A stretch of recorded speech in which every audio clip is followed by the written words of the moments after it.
Hello and welcome viewers and students. अपनी series में आगे बढ़ते हुए आज हम करने जा रहे हैं पेपर 025884 का एनालिसिस। पेपर 884 आपकी स्क्रीन्स पर। पहला सवाल, सवाल संख्या 76। अब हमें मिला है एक वाक्य जिसमें एक अंडरलाइन सेगमेंट या रेखांकित खंड है। हमारा आंसर वो ऑप्शन होगा जो इस अंडरलाइन सेगमेंट में दी गई एरर को ठीक करता हो। तो पढ़ते हैं। ओवर द पास्ट 20 ईयर्स, विगत 20 सालों में, 20 वर्षों में, there had been a constant decline. Constant का अर्थ है सतत या लगातार, डिक्लाइन का अर्थ है गिरावट, इन the variety of vegetables. Variety का अर्थ है विभिन्नताएं या विविधताएं, और वेजिटेबल सब्जियां दैट वी ईट, जो हम खाते हैं, बिकॉज क्योंकि the native varieties are no longer available. विद्यार्थी ध्यान दें, नेटिव का अर्थ है मूल या स्थानीय, वैरायटीज का अर्थ है किस्में या प्रकार या विविधताएं, आर नो लॉन्गर अवेलेबल, क्योंकि अब वो उपलब्ध ही नहीं है। हमारी एरर है हैड बीन नहीं हैज़ बीन होना चाहिए था। विद्यार्थी ध्यान दें, बात भूतकाल से लेकर अब तक चली आ रही है, वर्तमान की है। हमें चाहिए था प्रेजेंट परफेक्ट, हैज़ के साथ बीन, वर्ब की थर्ड फॉर्म, ना कि पास्ट परफेक्ट हैड के साथ बीन। करेक्शन के बाद वाक्य पढ़ा जाएगा, ओवर द पास्ट 20 ईयर्स, पिछले 20 सालों में या विगत 20 वर्षों में, there has been a constant decline, सतत कमी आई है, गिरावट आई है, in the variety of vegetables that we eat, सब्जियों की उन विविधताओं या विभिन्नताओं या किस्मों में जो हम खाते हैं, कंज्यूम करते हैं, क्योंकि नेटिव वैरायटीज़ जो मूल या स्थानीय किस्में हैं, आर नो लॉन्गर अवेलेबल। हमारा आंसर होगा ऑप्शन बी। अन्य ऑप्शंस पर एक नज़र कर लेते हैं। वॉज बीन बिल्कुल नहीं, वॉज के साथ बीन आ ही नहीं सकता, इस बीइंग भी नहीं। हमारा आंसर मात्र ऑप्शन बी ही हो सकता है। आगे बढ़ते हुए सवाल संख्या 77। अब की बार मिली है एक इडियम, एक मुहावरा। हमारा आंसर वो ऑप्शन होगा जो इसका सही अर्थ देता हो। टू कॉल ए स्पेड मुहावरा है जिसका अर्थ होता है साफ बात करना, बिल्कुल साफ साफ कुछ कह देना, बिना इस बात की परवाह किए कि इससे कोई व्यक्ति बुरा मानेगा या क्या प्रतिक्रिया होगी। हमारा आंसर होगा option B. To speak the truth about something, किसी चीज़ के बारे में सच बोलना, even if it is not pleasant, चाहे वो सुखद ना हो फिर भी सच बोलना। अन्य ऑप्शंस पर एक नज़र कर लेते हैं। प्लान टू अटैक समवन, योजना बनाना किसी पर हमला करने की, विथ रूड वर्ड्स। रूड का अर्थ है रूखे या असभ्य या अशिष्ट। ऑप्शन सी कहता है lash out unkindly at someone. To lash out का अर्थ होता है किसी पर हमला करना या तीव्र आलोचना करना, मौखिक हमला करना भी इसका एक अर्थ है। Unkindly at someone for no reason, बिल्कुल नहीं। Say things that are untrue and painful, ऐसी चीज़ें कहना जो झूठ हैं और दुख देने वाली हैं, बिल्कुल नहीं। हमारा आंसर मात्र ऑप्शन बी ही हो सकता है। आगे बढ़ते हुए सवाल संख्या 78। अब की बार निर्देश है प्रश्न शब्द का एंटोनिम बताएं, विलोम शब्द बताएं। तो पढ़ते हैं। म्यूनिफिशेंट का अर्थ है उदार या बड़े दिल वाला या विशाल हृदयी, जिसका दिल बड़ा हो, जो उदार हो, जेनरस हो, वो है म्यूनिफिशेंट। इसका एंटोनिम या विलोम शब्द होगा स्टिंजी, जिसका अर्थ है कंजूस। स्टिंजी के लिए एक बेहतरीन सिनोनिम है माइजरली, जिसका अर्थ भी वही है, कंजूस, कृपण। अन्य ऑप्शंस को कभी इग्नोर न करें, तो उन पर भी एक नज़र कर लेते हैं। ऑप्शन ए जेनरस का अर्थ होता है उदार, जिसका दिल बड़ा है, ये तो प्रश्न शब्द का सिनोनिम हुआ। ऑप्शन सी फ्रेंडली का अर्थ है मित्रवत, जबकि ऑप्शन बी एक बेहतरीन ऑप्शन है। विद्यार्थी ध्यान दें, माइजर का अर्थ है कंजूस व्यक्ति या कंजूस इंसान। ये उत्तर क्यों नहीं हो सकता? क्योंकि म्यूनिफिशेंट एक एडजेक्टिव है, विशेषण है, जबकि माइजर एक नाउन है। हमारा आंसर माइजर नहीं हो सकता था, माइजरली अवश्य हो सकता था, जो कि एक एडजेक्टिव होता। उपलब्ध ऑप्शंस में स्टिंजी हमारा आंसर है, क्योंकि ये भी एक एडजेक्टिव है और माइजरली का सिनोनिम है। हमारा आंसर ऑप्शन डी ही रहेगा। आगे बढ़ते हुए सवाल संख्या 79। अब की बार मिला है रीअरेंजमेंट ऑफ सेंटेंसेस का एक प्रश्न, जिसे हल करने के तरीके से आप बखूबी वाकिफ है। दिए गए सेंटेंसेस को जैसे दिया है वैसे पढ़ें, उसके उपरांत उन्हें लॉजिकल या तार्किक क्रम में रीअरेंज करें। तो पढ़ते हैं। You have probably notice, probably होता है शायद या संभवतः, नोटिस होता है ध्यान देना। विद ग्रेट डिसअपॉइंटमेंट, डिसअपॉइंटमेंट का अर्थ है निराशा, बड़ी निराशा के साथ आपने ध्यान दिया होगा। That the battery doesn't seem to last as long. Seem का अर्थ है प्रतीत होना, लास्ट का अर्थ है चलना, कि बैटरी उतनी लंबी नहीं चलती एज इट डिड, जैसी वो चला करती थी, when it was brand new. Brand new का अर्थ है बिल्कुल नहीं। आपने बड़ी निराशा से इस बात पे ध्यान दिया होगा शायद कि बैटरी उतना लंबा नहीं चलती जितना वो नए होने पर चलती थी। क्यों कहता है partial charging is just fine, partial है आंशिक रूप से, चार्जिंग है चार्ज करना, इज जस्ट फाइन बिल्कुल सही अच्छा है फॉर लिथियम आयन बैटरीज। विद्यार्थी ध्यान दें, लिथियम आयन आधुनिक बैटरीज का एक प्रकार है। लिथियम आयन बैटरीज में आंशिक रूप से चार्ज किया जाना बिल्कुल अच्छा है and can actually have some positive benefits, और सचमुच इसके कुछ सकारात्मक लाभ हो सकते हैं फॉर सेल लॉन्जिविटी। लॉन्जिविटी का अर्थ होता है दीर्घायु, तो इसके सकारात्मक प्रभाव हो सकते हैं आपकी बैटरी या सेल की उम्र पर, वो लंबी चलेगी। स्मार्टफोन यूजर्स, स्मार्टफोन यूज करने वाले are forever in search of a longer battery life. जो स्मार्टफोन यूजर्स हैं वो तो हमेशा इस खोज में रहते हैं, इस तलाश में रहते हैं कि लंबी चलने वाली बैटरी हो उनके पास। बट अनफॉर्चुनेटली, किंतु दुर्भाग्य से, बैटरी कैपेसिटी, बैटरी की जो क्षमता है, इनएविटेबली का अर्थ है अवश्यम भावी रूप से या अटल रूप से डिक्लाइंस, कम होती जाती है, गिरती जाती है विथ एज, उम्र के साथ, मीन्स बैटरी के पुराने पड़ने से। हाउएवर, यद्यपि one thing you can do to prolong the life, prolong होता है लंबा करना, एक चीज़ जो आप कर सकते हो लंबा करने के लिए, the life of your battery, अपनी बैटरी के जीवन को लंबा करने के लिए, and handset is partial charging. एक चीज़ आप कर सकते हो अपनी बैटरी और हैंडसेट के जीवन को बढ़ाने के लिए, वो है पार्शियल चार्जिंग, आंशिक रूप से चार्ज करना। इतना पढ़ने पर हमें खासा सटीक अनुमान हो चला है कि स्मार्टफोन यूज़र्स बैटरी लाइफ के कम होने से, बैटरी की जो उपयोगिता क्षमता कम होने से खुश नहीं होते, वो चाहते हैं लंबी बैटरी चले, और पार्शियल चार्जिंग कुछ हद तक इस समस्या को हल कर सकता है। हमारे पास जो बेहतरीन लिंक्स हैं वो है RP तथा SQ। सबसे पहले introductory segment R,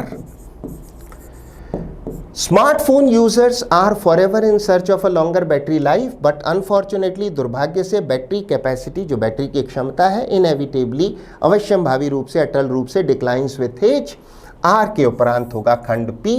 you have probably notice, शायद आपने देखा होगा with great disappointment, that the battery doesn't seem to last as long as it did when it was brand new.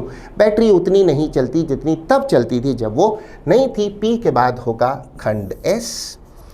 However, यद्यपि, one thing you can do, एक चीज़ आप कर सकते हो, उतनी लंबी नहीं चलती तो इसके जीवन को लंबा करने के लिए, to prolong the life of your battery and handset is partial charging. इस आपकी बैटरी और हैंडसेट के जीवन को लंबा करने के लिए एक चीज़ आप कर सकते हो, वो है आंशिक चार्जिंग या पार्शियल चार्जिंग।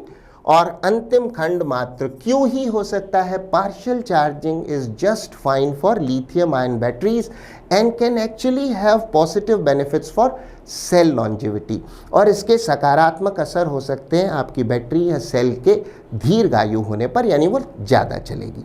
हमारा आंसर वो ऑप्शन होगा जो हमें देता हो सबसे पहले सेगमेंट R, फिर P, उसके उपरांत S तथा Q। हमारा आंसर मात्र ऑप्शन B, RP SQ ही हो सकता है। आगे बढ़ते हुए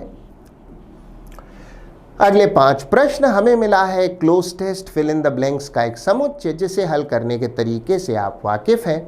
दिए गए पैसेज को जैसे दिया है वैसे पढ़ें, पहली बार में हल करने की चेष्टा ना करें, उसके उपरांत उसे हल करें।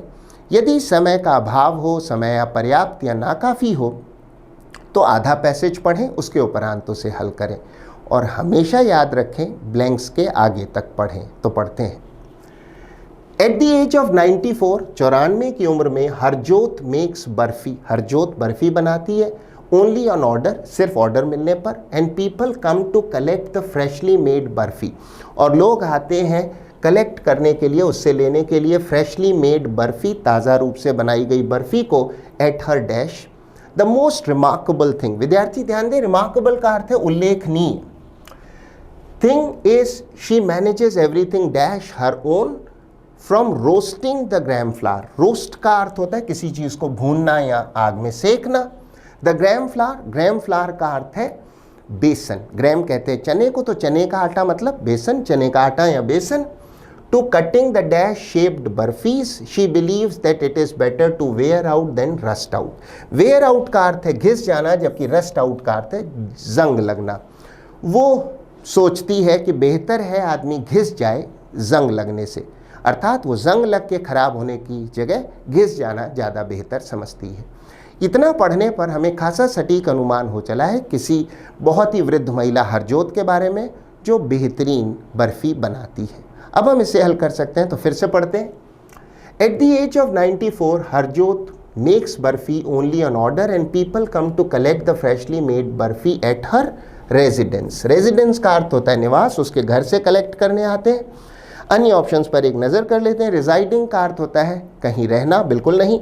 रेजिडेंट है निवासी, रेजिडेंशियल है जहाँ लोग निवास करते हो, आवासीय या निवासीय। हमारा आंसर ऑप्शन ए रेजिडेंस, निवासी होगा, रहने की जगह या घर। आगे बढ़ते हुए लोग उसके निवास स्थल या घर पर आते हैं बर्फ़ी कलेक्ट करने के लिए। द मोस्ट रिमार्केबल थिंग, जो सबसे उल्लेखनीय बात क्या है, is she manages everything on her own. On her own यानी अपने आप, वो सारा काम खुद मैनेज करती है, अपने आप करती है। अन्य ऑप्शंस में टू का अर्थ आप जानते हैं, फॉर के लिए, विथ साथ, बिल्कुल नहीं। ऑन हर ओन यानी अपने आप। आगे बढ़ते हुए एक बार पुनः, she manages everything on her own from roasting the gram flower to cutting the dash shaped barfis to cutting the perfectly shaped barfis. Perfectly shaped यानी जिनकी शेप बिल्कुल परफेक्ट है। अन्य ऑप्शंस में ट्रूली का अर्थ है सचमुच या सच्चे मायनों में, बिल्कुल नहीं। हैप्पीली प्रसन्नतापूर्वक। हार्डली का अर्थ है मुश्किल से या ना के बराबर, बिल्कुल नहीं। हमारा आंसर ऑप्शन डी परफेक्टली ही रहेगा। आगे बढ़ते हुए एक बार पुनः, from roasting the gram flower to cutting the perfectly shaped barfis she believes, वो मानती है that it is better to wear out than to rust out. वो मानती है कि बेहतर होगा व्यक्ति घिस जाए बनिस्बत इसके कि उसे जंग लग जाए, वो यूं ही खराब हो जाए। Owing to her hard work, owing to का अर्थ होता है के कारण, हर हार्डवर्क उसके परिश्रम के कारण, she received great appreciation. Appreciation का अर्थ है सराहना, लोगों में मिली तारीफ या सराहना, उसे बहुत सराहना मिली है। अन्य ऑप्शंस में ग्रेटफुलनेस का अर्थ है आभार। अगर आप किसी के प्रति कृतज्ञ फील करते हैं तो उस कृतज्ञता या आभार को कहते हैं ग्रेटफुलनेस। चार्म आप जानते हैं किसी चीज़ का जादुई प्रभाव चार्म है। और कंटेंट या कंटेंट का अर्थ है संतुष्ट। विद्यार्थी ध्यान दें, जब ये शब्द संतुष्ट के अर्थ में होगा तब हम इसे प्रोनाउंस करेंगे कंटेंट, किंतु इसी शब्द को प्रोनाउंस किया जाएगा कंटेंट जब इसका अर्थ है अवयव या इंग्रेडिएंट। जिससे कोई चीज़ बनती है वो उसके कंटेंट्स हैं। अगर आप संतुष्ट हैं, सेटिस्फाइड है, तो कहेंगे कंटेंट। हमारा आंसर यद्यपि ऑप्शन ए अप्रिसिएशन ही रहेगा। आगे बढ़ते हुए, she received great appreciation when she was named entrepreneur of the year. Entrepreneur का अर्थ है उद्यमी, जो व्यक्ति नया व्यापार शुरू करे उसे कहते हैं एंटरप्रेन्योर, उद्यमी। विद्यार्थी शब्द के उच्चारण पर भी ध्यान दें, entrepreneur. This 94-year-old woman dash, this 94-year-old woman has proved. इस 94 वर्षीय महिला ने हैज़ के साथ वर्ब की थर्ड फॉर्म प्रेजेंट परफेक्ट ये साबित कर दिया है that it is never too late to found a startup. विद्यार्थी ध्यान दें, यहाँ फाउंड का अर्थ है स्थापना करना, और ये वर्ब की यहाँ फर्स्ट फॉर्म है। फाउंड, फाउंडेड, फाउंडेड, स्थापना करना, नींव डालना। इस 94 वर्षीय वृद्धा ने ये साबित कर दिया है कि बहुत देर कभी भी नहीं होती, यानी कभी भी देर नहीं हुई है। अगर आप चाहते हैं एक स्टार्टअप शुरू करें, नए व्यापार जिसको आप शुरू करते हैं उसे कहते हैं स्टार्टअप, तो किसी स्टार्टअप की नींव डालने में कभी भी देरी नहीं होती। आप कभी भी चाहें तो इसे शुरू कर सकते हैं, ये उन्होंने सिद्ध कर दिया है। अन्य ऑप्शंस पर एक नज़र कर लेते हैं। वॉज प्रूव्ड बिल्कुल नहीं, पैसिव वॉइस का वाक्य नहीं है, और फिर पास्ट का नहीं, प्रेजेंट का। हैड बीन प्रूविंग भी नहीं, इज प्रूव्ड भी नहीं। हमारा आंसर मात्र ऑप्शन ए ही हो सकता है। आगे बढ़ते हुए सवाल संख्या 85, अब की बार निर्देश मिला है डायरेक्ट स्पीच के वाक्य को इनडायरेक्ट स्पीच में बदलें, तो पढ़ते हैं। Raveena asked her little brother, Raveena ने अपने छोटे भाई से पूछा, quote, where are you going to play, unquote. विद्यार्थी ऐसे वाक्यों में सबसे पहले रिपोर्टिंग वर्ब पर ध्यान दें। रिपोर्टिंग वर्ब पास्ट टेंस में, और ध्यान दें वाक्य के प्रकार पर। हमें मिला है डायरेक्ट स्पीच में इंटरोगेटिव प्रकार का वाक्य, प्रश्नवाचक वाक्य जो WH वर्ड से स्टार्ट हो रहा है। दिए गए वाक्य का टेंस है present continuous. Reporting verb past में होने के कारण प्रेजेंट कंटिन्यूअस बदल जाएगा पास्ट कंटिन्यूअस में। वेयर वैसा ही रहेगा, और वाक्य की रचना प्रश्नवाचक यानी इंटेरोगेटिव नहीं बल्कि साधारण होगी असर्टिव। इस सारे आलोक में हमारा आंसर मात्र ऑप्शन ए ही हो सकता है। Raveena asked her little brother where, are you going का हो जाएगा ही वॉज गोइंग, असर्टिव प्रकार, प्रेजेंट कंटिन्यूअस बदल के पास्ट कंटिन्यूअस हो गया। Are you going present continuous था, ये हो गया पास्ट कंटिन्यूअस टू प्ले। अन्य ऑप्शंस को कभी इग्नोर न करें तो उन्हें भी रिव्यू कर लेते हैं। ऑप्शन बी कहता है Raveena asked her little brother where was he going. विद्यार्थी ध्यान दें, वॉज ही नहीं, ही वॉज होना चाहिए। इनडायरेक्ट स्पीच में हम वाक्य की बनावट इंटेरोगेटिव नहीं असर्टिव लेते हैं, मात्र यही गलती है ऑप्शन बी में। ऑप्शन सी कहता है Raveena asked her little brother where he would like, बिल्कुल नहीं। ऑप्शन डी भी गलत है, Raveena asked her little brother where will he, बिल्कुल नहीं। हमारा आंसर मात्र ऑप्शन ए ही हो सकता है। आगे बढ़ते हुए सवाल संख्या 86, निर्देश है दिए गए वाक्य के किसी एक सेगमेंट या खंड में कोई ग्रामेटिकल एरर या व्याकरणीय अशुद्धि है, वही सेगमेंट वही खंड हमारा आंसर होगा। तो पढ़ते हैं, the country has long to struggled, struggle का अर्थ है संघर्ष करना, विद द प्रॉब्लम समस्याएं, of child labour, child labour का अर्थ है बाल श्रम, बच्चों को श्रमिक या मजदूर बनाकर काम लेने की जो कुरीति या अपराध है उसे चाइल्ड लेबर कहते हैं। वाक्य में निसंदेह एरर यहाँ है, ये टू नहीं होना चाहिए था। करेक्शन के बाद वाक्य हुआ the country has long struggled with the problems of child labour, बाल श्रम की जो समस्याएं हैं उनसे देश ने लंबे समय से संघर्ष किया है। वाक्य प्रेजेंट परफेक्ट टेंस का है, हैज़ के साथ वर्ब की थर्ड या पास्ट पार्टिसिपल फॉर्म, टू बिल्कुल नहीं होना चाहिए था। जिस सेगमेंट या खंड में एरर है वो है सेगमेंट बी, टू नहीं होना चाहिए था, हैज़ लॉन्ग स्ट्रगल्ड विद। अन्य किसी खंड में कोई एरर नहीं। आगे बढ़ते हुए सवाल संख्या 87, निर्देश है उस शब्द को पहचाने जिसकी स्पेलिंग गलत है। बेशक हमारा आंसर होगा ऑप्शन ए, डिस्पोजेबल में ये ई नहीं होना चाहिए था। विद्यार्थी ध्यान दें, शब्द डिस्पोजेबल का अर्थ है निस्तारणीय, जिसको आप प्रयोग में लेने के बाद फेंक सकते हैं, डिस्कार्ड कर सकते हैं, निकाल सकते हैं, रद्दी में बेच सकते हैं, उसे कहते हैं डिस्पोजेबल। जैसे disposable cups and plates, disposable syringes. अन्य ऑप्शंस पर एक नज़र कर लेते हैं। हरेस का अर्थ है उत्पीड़न करना, परेशान करना। हेवनली का अर्थ है स्वर्गिक, बहुत ही बढ़िया, स्वर्ग जैसा, स्वर्गिक। और एडवाइजेबल एक बेहतरीन शब्द है जिसका अर्थ है विवेकपूर्ण या उचित, जिस चीज़ की सलाह दी जाए जो उचित है, विवेकपूर्ण है। अन्य किसी शब्द की स्पेलिंग में कोई एरर नहीं। आगे बढ़ते हुए सवाल संख्या 88, फिर से वही निर्देश है दिए गए वाक्य के किसी एक सेगमेंट में ग्रामेटिकल एरर या व्याकरणीय अशुद्धि है, उसी सेगमेंट का पता लगाना है। तो पढ़ते हैं, इंडियन क्रिकेट, भारतीय cricket team was done very well this year and is ranked number 1 in the world now. वाक्य में बेशक एरर यहाँ है, वॉज डन नहीं, हैज़ डन होना चाहिए था। प्रेजेंट परफेक्ट टेंस है, ना कि वॉज के साथ थर्ड फॉर्म जो कि होती है सिंपल पास्ट पैसिव वॉइस में, बिल्कुल नहीं। करेक्शन के बाद वाक्य हुआ द इंडियन क्रिकेट टीम, जो भारतीय क्रिकेट टीम है, हैज़ डन वेरी वेल, उसने बहुत अच्छा परफॉर्मेंस दी है this year and is rank number 1, और उसकी जो रैंक है अब नंबर 1 है इन द वर्ल्ड नाउ। वाक्य के जिस खंड में एरर है वो है खंड डी, वॉज डन लिखा है, हैज़ डन होना चाहिए था, हैज़ डन वेरी वेल। अन्य किसी खंड में कोई एरर नहीं। आगे बढ़ते हुए सवाल संख्या 89, अब की बार वन वर्ड सब्स्टिट्यूशन का प्रश्न मिला है। तो पढ़ते हैं, one who examines accounts officially. Examine का अर्थ है परीक्षण करना, जांच करना, अकाउंट से खाते। ऐसा व्यक्ति जो खातों का औपचारिक रूप से परीक्षण या जांच करता है कहलाता है ऑडिटर, हिंदी में अंकेक्षक। ऑडिटर या अंकेक्षक। अन्य शब्दों में ऑप्शन बी, कलेक्टर का अर्थ है संग्राहक या संग्रहण करने वाला, वैसे कलेक्टर जिलाधीश को भी कहा जाता है। एविएटर का अर्थ है पायलट से, वैसे एक प्रकार के सन ग्लासेस होते हैं, उन्हें भी एविएटर ग्लासेस या एविएटर्स कहा जाता है। तो पायलट या फिर एक प्रकार के सन ग्लासेस एविएटर्स हैं या एविएटर ग्लासेस हैं। अंतिम ऑप्शन डी एक बेहतरीन शब्द है, शब्द के उच्चारण या प्रोनाउंसिएशन पर भी ध्यान दिया जाए। उच्चारण है कॉनस, कॉनस। कॉनस का अर्थ है पारखी, किसी फील्ड का बड़ा विशेषज्ञ। तो अगर आप संगीत के या भोजन की या स्वाद के किसी प्रकार के या किसी अन्य चीज़ के कॉनसर हैं तो आप उसके बड़े पारखी हैं, विशेषज्ञ हैं। हमारा आंसर यद्यपि ऑप्शन ए ऑडिटर ही रहेगा। आगे बढ़ते हुए सवाल संख्या 90, इनकरेक्टली स्पेल्ड वर्ड पहचानना है। हमारा आंसर वो ऑप्शन होगा जिसकी स्पेलिंग गलत है। बेशक हमारा आंसर होगा ऑप्शन सी। शब्द इमिग्रेशन में यहाँ एक नहीं 2 एम होने चाहिए थे। सही स्पेलिंग होगी IMMIGRATION। इमिग्रेशन का अर्थ है आप्रवास। अगर कोई व्यक्ति किसी देश में बाहर से आकर बस जाए तो वो यहाँ पर हुआ एक इमिग्रेंट, और इस प्रकार उसका आ जाना या आप्रवास कहलाएगा इमिग्रेशन।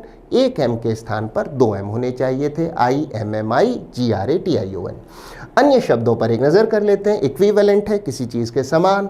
अनसरपासेबल यानी जिसके पार नहीं पाया जा सकता, जिससे बढ़कर नहीं हुआ जा सकता, जिसे हराया नहीं जा सकता, जिसके पार नहीं जाया जा सकता, यानी जिससे बेहतर नहीं हुआ जा सकता।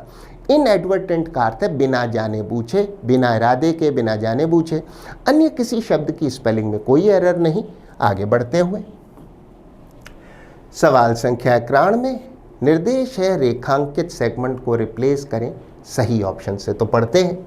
स्वामी विवेकानंद वास्ट नॉलेज, स्वामी विवेकानंद का जो विस्तृत या बड़ा ज्ञान था, वास्ट का अर्थ है बहुत ज़्यादा, तो जो उनका विशाल ज्ञान था, बहुत ज़्यादा जो उनके पास ज्ञान था। Of eastern and western cultures, cultures का अर्थ है संस्कृतियाँ। Appeal to all those, appeal का अर्थ होता है आकर्षक लगना। To all those who come in contexts with him, come नहीं केम होना चाहिए था, बात भूतकालिक है, और कॉन्टेक्ट्स नहीं कॉन्टेक्ट होना चाहिए था। हमारा आंसर होगा option D, who came in contact with him. Correction के बाद वाक्य पढ़ा जाएगा। Swami Vivekananda vast knowledge of eastern and western cultures appeal to all those who came in contact with him। अन्य ऑप्शंस को रिव्यू कर लेते हैं। ऑप्शन ए कहता है that comes to contact, बिल्कुल नहीं। सी कहता है which contacted, बिल्कुल नहीं। हमारा आंसर ऑप्शन डी, उन लोगों के लिए जो उनके कांटेक्ट में आए, समर्पण में आए। आगे बढ़ते हुए सवाल संख्या 92, सिनोनिम बताना है प्रश्न शब्द का पर्यायवाची। शब्द रिमोर्स का अर्थ है पछतावा, जो पश्चाताप की फीलिंग आपके मन में आती है वो है रिमोर्स। हमारा आंसर होगा ऑप्शन डी, कंट्रीशन। कंट्रीशन और रिमोर्स का वही अर्थ है रिग्रेट, पछतावा, पश्चाताप। अन्य ऑप्शंस पर एक नज़र कर लेते हैं। इनडिफरेंस का अर्थ है तटस्थता या उदासीनता, बेरुखी। अगर आपको किसी चीज़ से कोई फर्क नहीं पड़ता, आप उदासीन रहते हैं, तटस्थ रहते हैं, तो इस स्थिति को कहा जाएगा इनडिफरेंस अथवा एपथी। अफेक्टेशन एक बेहतरीन शब्द है जिसका अर्थ है आडंबर या दिखावा, जबकि अंतिम ऑप्शन सी, अफेक्शन का अर्थ है स्नेह, स्नेह या लगाव, और वो है आडंबर, दिखावा, कोई चीज़ जो ऊपरी तौर पे दिखाई जा रही है। हमारा आंसर ऑप्शन डी, कंट्रीशन ही रहेगा। आगे बढ़ते हुए सवाल संख्या 93, फिल इन द ब्लैंक का प्रश्न मिला है, तो पढ़ते हैं। In dash of the great work he is doing in recognition. Recognition का अर्थ है पहचान या मान्यता। Of the great work he is doing for economically weaker children. Economically weaker, आर्थिक रूप से कमज़ोर बच्चों के लिए। He has been given a special award, उसे एक विशेष अवार्ड दिया गया है। विद्यार्थी ध्यान दें, उसने कोई काम किया है आर्थिक रूप से कमज़ोर बच्चों के लिए। इस चीज़ को मान्यता देने के लिए, इसकी पहचान करते हुए उसे एक विशेष अवार्ड दिया गया है। अन्य ऑप्शंस पर एक नज़र कर लेते हैं। रेजोल्यूशन का अर्थ होता है संकल्प या डिटर्मिनेशन अथवा किसी चीज़ का कोई उपाय। अवार्ड आप जानते हैं कोई इनाम, और रिनंसिएशन एक बेहतरीन शब्द है, इसका अर्थ है त्याग या छोड़ा जाना। अगर आप किसी चीज़ को छोड़ दें, त्याग दें, अबेंडन कर दें, तो वो आपने रिनाउंस कर दी। नाउन होगा रिनंसिएशन, त्याग या परित्याग। हमारा आंसर ऑप्शन बी, रिकॉग्निशन ही रहेगा। आगे बढ़ते हुए सवाल संख्या 94, निर्देश है दिए गए वाक्य को पैसिव वॉइस में बदलें, तो पढ़ते हैं। They are laying new telephone cables in our colony. Lay का अर्थ है बिछाना, तो वो बिछा रहे हैं नई टेलीफोन की केबल्स। बिछा रहे, केबल है एक प्रकार का मोटा वायर जिससे टेलीफोन के सिग्नल्स चलते हैं। हमें मिला है वाक्य प्रेजेंट कंटिन्यूअस टेंस का। विद्यार्थी ऐसे वाक्यों में सबसे पहले दिए गए वाक्य के टेंस को पहचाने। आर के साथ आईएनजी फॉर्म है, प्रेजेंट कंटिन्यूअस टेंस हुआ।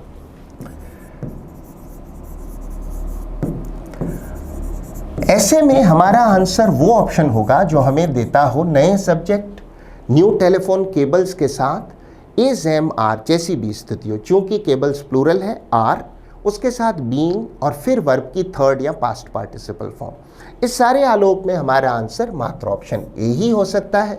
New telephone cables are being laid, lay की थर्ड फॉर्म है लेड इन आर कॉलोनी, हमारी कॉलोनी में नई टेलीफोन केबल्स बिछाई जा रही हैं। अन्य ऑप्शंस पर एक नज़र कर लेते हैं। ऑप्शन बी कहता है new telephone cables were laid, नहीं। सी कहता है new telephone cables were being laid, present continuous था, पास्ट कंटिन्यूअस नहीं। उसके उपरांत ऑप्शन डी कहता है new telephone cables will be laid, नहीं, फ्यूचर की नहीं, प्रेजेंट कंटिन्यूअस की बात थी। हमारा आंसर मात्र ऑप्शन ए ही हो सकता है। आगे बढ़ते हुए सवाल संख्या 95 एक बार फिर से फिल इन द ब्लैंक का प्रश्न है, पढ़ते हैं। वी फाउंड इट, हमने पाया, dash to climb further, climb का अर्थ है चढ़ाई करना या चढ़ना, इस शब्द में अंतिम बी को साइलेंट रखा जाता है। फर्दर है आगे, ड्यू टू बैड वेदर, खराब मौसम के कारण, and decided to give up the expedition, expedition का अर्थ है कोई अभियान या साहसिक यात्रा। निसंदेह हमारा आंसर ऑप्शन ए ही हो सकता है, इम्पॉसिबल, जिसका अर्थ है असंभव, इसे वाक्य में लगाकर पढ़ते हैं। वी फाउंड इट इम्पॉसिबल, हमने पाया यह असंभव था। टू क्लाइम फर्दर, कि हम और आगे चढ़ाई कर सकें क्योंकि मौसम खराब था, और हमने तय किया टू गिव अप, कि हम त्याग दें द एक्सपीडिशन, अभियान या साहसिक यात्रा को। अन्य ऑप्शंस को रिव्यू कर लेते हैं। बोरिंग का अर्थ है उबाऊ, एक्साइटिंग का अर्थ है उत्तेजक, जो चीज़ आपको बड़ी आनंद, उत्तेजना, उत्साह आदि दे, और प्लेजेंट का अर्थ है सुखद। हमारा आंसर ऑप्शन ए इम्पॉसिबल ही रहेगा। आगे बढ़ते हुए एक बार फिर से हमें रीअरेंजमेंट ऑफ सेंटेंसेस का प्रश्न मिला है। पहले पढ़ते हैं, फिर लॉजिकली रीअरेंज करते हैं, उन्हें सही क्रम में जमाते हैं। So what exactly are we eating, तो फिर हम सचमुच खा क्या रहे हैं। They found that the vegetables contained very high toxic levels of banned pesticides. उन्होंने पाया कि वेजिटेबल्स में क्या था, कंटेन का अर्थ होता है समाहित होना, वेरी हाई बहुत ज़्यादा, टॉक्सिक का अर्थ होता है विषैले, levels of banned pesticides, pesticides हैं कीटनाशी, प्रतिबंधित पेस्टिसाइड्स जो बैंड है, प्रतिबंधित है, ऐसे पेस्टिसाइड्स का लेवल बहुत ज़्यादा था, जहरीले लेवल तक था सब्जियों में। And the pesticide levels were more than 1000 times, और जो पेस्टिसाइड्स का स्तर था, जो कीटनाशियों का स्तर था उन सब्जियों में, वो 1000 गुने से भी ज़्यादा था than the permissible limit levels. Permissible है जिसकी अनुमति दी जाती हो, जो अनुज्ञेय हो या अनुमेय हो। And is our food giving rise to, giving rise to का अर्थ होता है कॉज करना, कारक बनना, to the many health problems today, क्या हमारा खाना ही कारक बन रहा है बहुत सारी स्वास्थ्य समस्याओं का।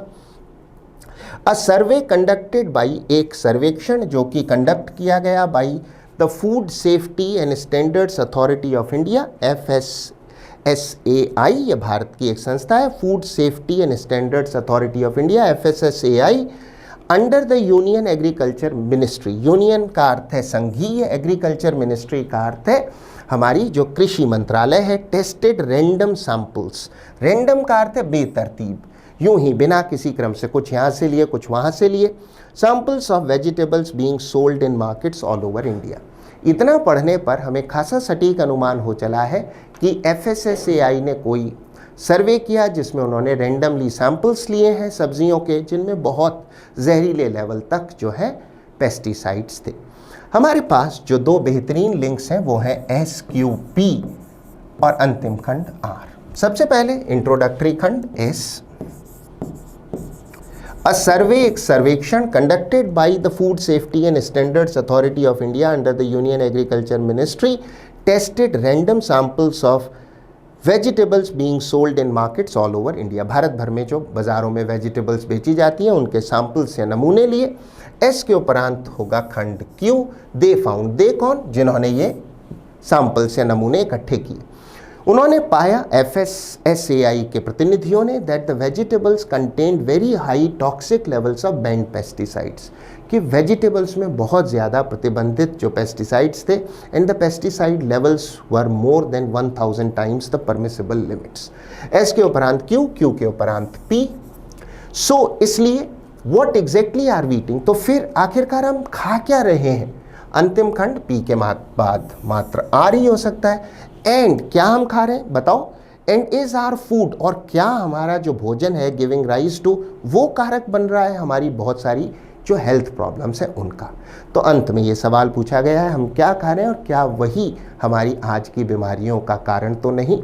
हमारा आंसर वो ऑप्शन होगा जो हमें देता हो सबसे पहले सेगमेंट एस, उसके उपरांत क्यू, पी तथा आर, इसी क्रम में। हमारा आंसर मात्र ऑप्शन बी ही हो सकता है। आगे बढ़ते हुए सवाल संख्या 97, एक और इडियम मिली है, अर्थ बताना है। To be behind the times. अगर आप बिहाइंड द टाइम्स है तो आप बहुत पुरानी सोच वाले हैं, ओल्ड फैशन्ड हैं, आपकी जो सोच है वो समय से पिछड़ गई है। हमारा आंसर होगा टू बी ओल्ड फैशन, पुरानी सोच वाले, ओल्ड फैशन। अन्य ऑप्शंस पर एक नज़र कर लेते हैं। टू बी एब्सोल्युटली न्यू, बिल्कुल नए होना, बिल्कुल नहीं। टू बी रेकलेस, रेकलेस का अर्थ है लापरवाह, लापरवाह होना भी नहीं। टू बी ऑलवेज ड्रीमिंग भी नहीं। हमारा आंसर मात्र ऑप्शन डी ही हो सकता है। आगे बढ़ते हुए सवाल संख्या 98, एक बार फिर से वन वर्ड सब्स्टिट्यूशन का प्रश्न मिला है, पढ़ते हैं। Repetition of an initial sound, repetition है दोहरान, इनिशियल है शुरुआती, साउंड है ध्वनि, इन टू और more words in a line. किसी लाइन में दो या ज़्यादा शब्द जब किसी ध्वनि के दोहरान वाले होते हैं तो उसे कहा जाता है एलिट्रेशन, हिंदी में अनुप्रास अलंकार या सिर्फ अनुप्रास। एक उदाहरण से, she sells sea shells on the sea shore. Sea शोर का अर्थ है समुद्र का किनारा, तो वो समुद्र किनारे सी शेल्स का अर्थ हुआ घोंघों के जो कवच होते हैं, एक प्रकार के शंख बेचती है। अब इसके उच्चारण को देखें, इस वाक्य के शब्दों को। She sells sea shells on the sea shore, जो स की ध्वनि लगातार आ रही है, इसे कहेंगे एलिट्रेशन। वह समंदर किनारे सी शेल्स या जो शंख है वो बेचती है। अन्य ऑप्शंस को कभी इग्नोर न करें, तो सबसे पहले ऑप्शन डी, सिमिली का अर्थ है उपमा। जब आप किसी चीज़ को किसी से कंपेयर करें, जैसे एज ब्लैक एज कोल, हम किसी को कहें you are as brave as a lion, आप एक शेर की तरह बहादुर हैं, तो जो फिगर ऑफ स्पीच हुआ वो हुआ सिमिली। जबकि ऑप्शन ए मेटाफर भी उपमा या रूपक अलंकार है, किंतु ये इनडायरेक्ट किस्म का होता है। अगर हम किसी को कहें ही इज अ लायन, अगर हम उसे कहते हैं ही इज अ लायन, तो जो फिगर ऑफ स्पीच हुआ वो हुआ मेटाफर। और हम कहें he is as brave as a lion, तो जो फिगर ऑफ स्पीच हुआ वो सिमिली। और ऑप्शन बी रिदम, आप जानते हैं, जिसका अर्थ होता है धुन। हमारा आंसर एलिट्रेशन, जो भी एक फिगर ऑफ स्पीच है, हिंदी में अनुप्रास ही रहेगा। आगे बढ़ते हुए सवाल संख्या 99, एंटोनिम बताना है प्रश्न शब्द का। कॉन्स्पिक्यूअस का अर्थ है बिल्कुल स्पष्ट, कोई चीज़ सुस्पष्ट हो, क्लियर हो, ऑब्वियस हो, तो वो ही कॉन्स्पिक्यूअस। हमारा आंसर होगा ऑप्शन ए। ऑब्सक्यूअर का अर्थ है धुंधला या अस्पष्ट। एविडेंट का अर्थ है बिल्कुल स्पष्ट, साफ साफ, ये तो प्रश्न शब्द का सिनोनिम है। डिस्टिंक्ट भी स्पष्ट सिनोनिम ही है प्रश्न शब्द का। और नोटिसेबल मीन्स जिसको आसानी से देखा जा सकता हो, जो भी क्या है स्पष्ट। हमारा आंसर ऑप्शन ए ऑब्सक्यूअर ही रहेगा, क्योंकि यही प्रश्न शब्द का विलोम है, एंटोनिम है। अंतिम प्रश्न, प्रश्न संख्या 100। अब की बार बताना है सिनोनिम या पर्यायवाची प्रश्न शब्द का। प्रश्न शब्द है ट्रैक्टेबल। कोई व्यक्ति या सिचुएशन ट्रैक्टेबल है तो उसे आसानी से डील किया जा सकता है। जिसे आसानी से डील किया जा सके, मैनेज किया जा सके, वो है ट्रैक्टेबल। हमारा आंसर होगा ऑप्शन ए। डोसाइल का अर्थ है चुपचाप आज्ञा मानने वाला।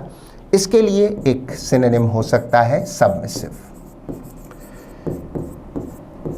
अन्य ऑप्शंस पर एक नजर कर लेते हैं। मॉडेस्ट का अर्थ है विनम्र, हम्बल। रिफ्रैक्टरी का अर्थ है अड़ियल, हठी, जिद्दी। ये शब्द है इंट्रैक्टेबल का सिनोनिम। तो इंट्रैक्टेबल या रिफ्रैक्टरी हुआ अड़ियल, जिद्दी, जो कि प्रश्न शब्द का विलोम हुआ। अड़ियल, हठी, जिद्दी। और स्ट्रॉन्ग आप जानते हैं मजबूत। हमारा आंसर ऑप्शन ए ही रहेगा। तो ये था आपका एनालिसिस पेपर 884 का। I hope you manage to learn a few things from it. अच्छे असर के लिए वीडियो को फिर से देखें, वीडियो में सिखाए गए नियमों को लिखें, उनका अभ्यास करें, वीडियो में सिखाई गई वोकैबुलरी को लिखें, नोट करें, याद करें। और बहुत बेहतर होगा उन शब्दों, उन इडियम्स का प्रयोग अपने एग्जाम्पल सेंटेंसेस में करें। So keep trying, keep working, keep learning. All the best. Thank you and bye bye.